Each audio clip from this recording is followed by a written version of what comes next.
Good morning, friends. Once again, I welcome you back to this class of video lecture.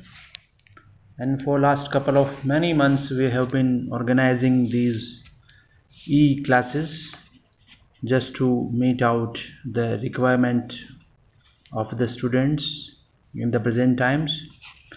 So, friends, we have been doing second year English literature, paper 1, poetry and drama, and for last many days we are doing Elegy written in a country churchyard, written by Thomas Gray, who is one of the eminent harbingers of romanticism, who is one of the eminent precursors of romanticism. So friends, we have done around 16 or 17 stanzas of this long elegy, which is a very pathetic poem, a very thought provoking poem, which talks of poor villagers, poor masses, those who are not identified in society. Their life remains uneventful, bare, unidentified, obscure, unacknowledged. So, in our previous class, we did stanza number 17. I again repeat that stanza.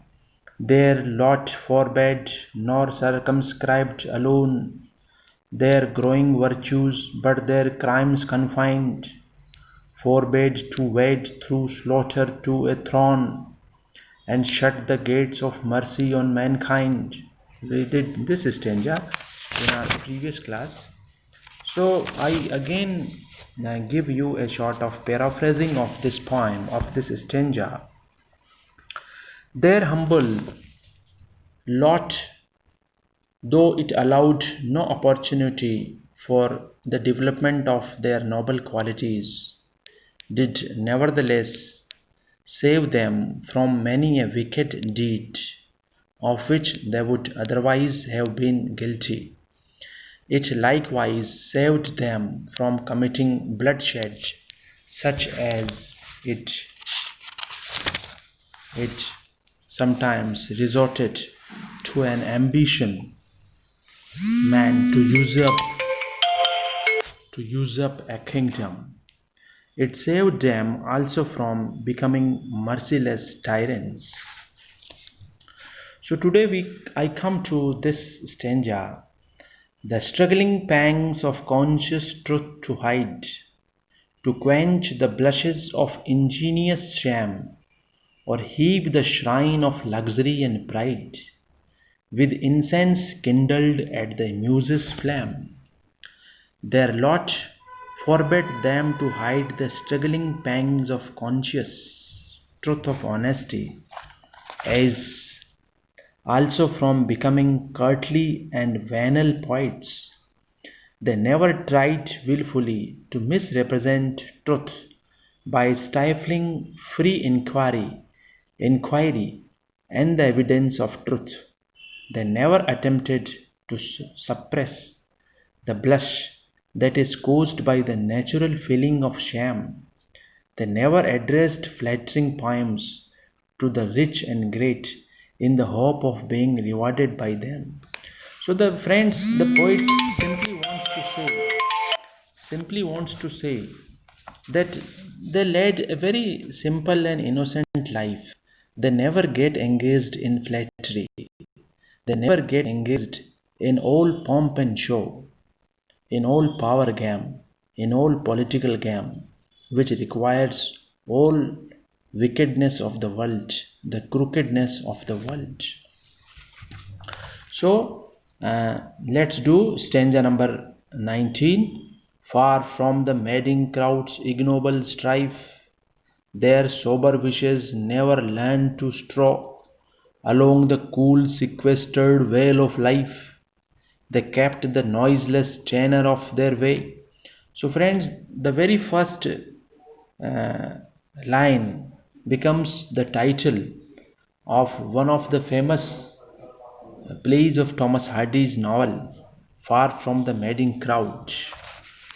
So, living as they did aloof from the mean competition and jealousies of people who devote themselves frantically to worldly pursuits. Their desires were always moderate, clean, and calm, and set within proper limits.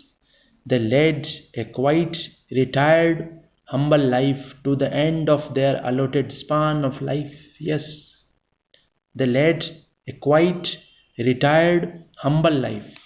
Friends, the focus is on retired life, quiet life, a life of calmness, a life of humility.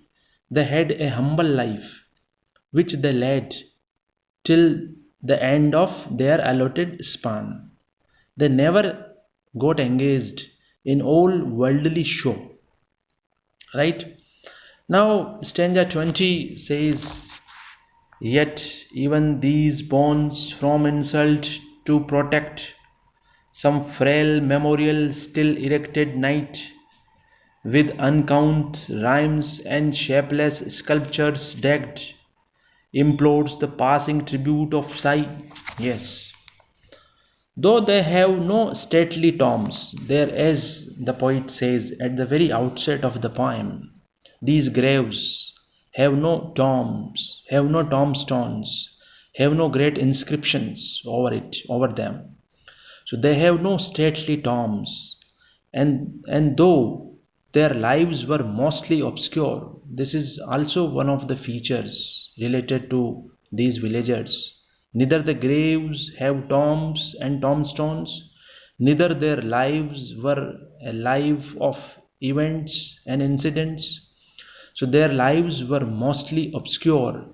There is nevertheless some kind of humble monument. But what is it which appeals to the entire humanity? There is some kind of humble monument raised over their tombs in the neighborhood of, of their homes.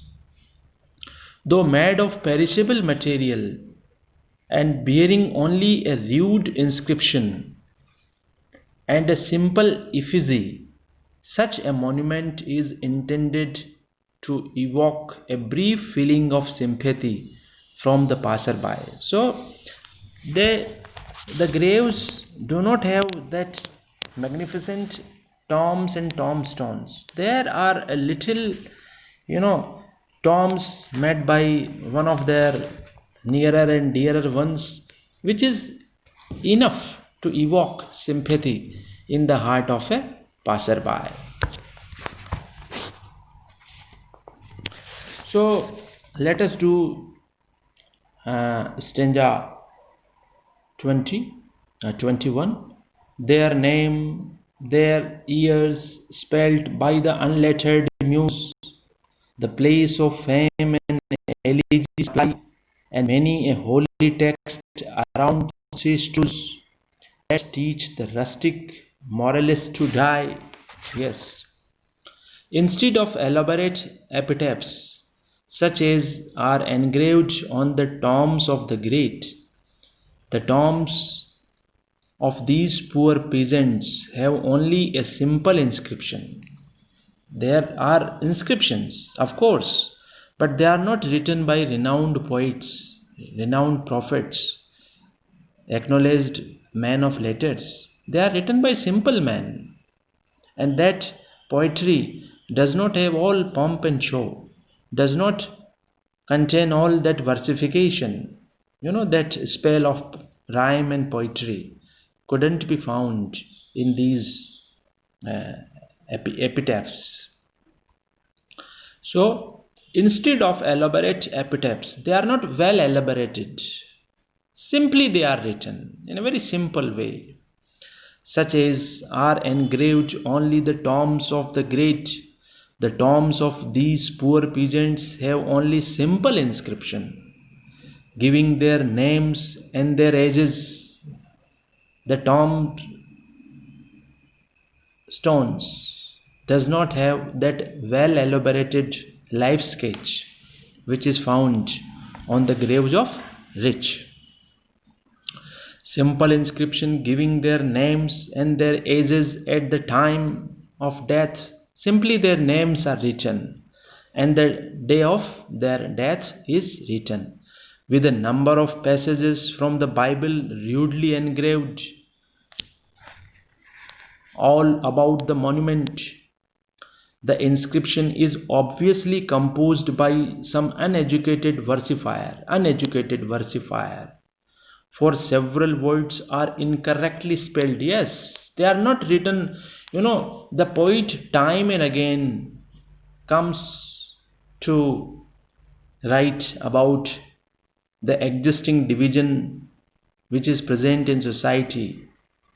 The great person's tombstones are written by great poets, but the tombstones of these villagers are not written by great poets. They are written by an obscure versifiers. Even the spellings are incorrect. When the even the grammar is not that much correct, incorrectly spelled. And the passages from the Bible selected for the inscription are such as serve to teach the village peasants how to die like a pious Christian. Yes, and the quotations have been taken from Bible, which teaches the humanity and mankind how to live life, how to lead life, right? For who to dumb forgetfulness a prey, this pleasing anxious being ever resigned, left the warm presence of the cheerful day, nor cast one longing lingering look behind. Yes, the reason why there are monuments to mark the graves of even these poor people is that though all men are destined to be forgotten, everyone desires to be remembered after death. This is a very normal human tendency. Everyone knows the end of life is death, right? But even then, one wants to be remembered after death. What is this mystery? The reason why there are monuments, and why do we make monuments? Why do we wish that our grave must have monuments, must have tombstones, must have inscriptions written by renowned poets? And we wish to be known even after death, to be remembered even after death. What is it? The reason why there are monuments to mark the graves of even these poor people is that though all men are destined to be forgotten, this is again a reality, a stern reality of life, that all men are destined to be forgotten. This world forgets. The world has no mercy. This world, the relations, the society, the family, the friends, all are governed by this general tendency that they forget us. Out of sight, out of mind is a famous proverb applicable to all social human relations. So we are destined to be forgotten. But still, everyone desires to be remembered after death.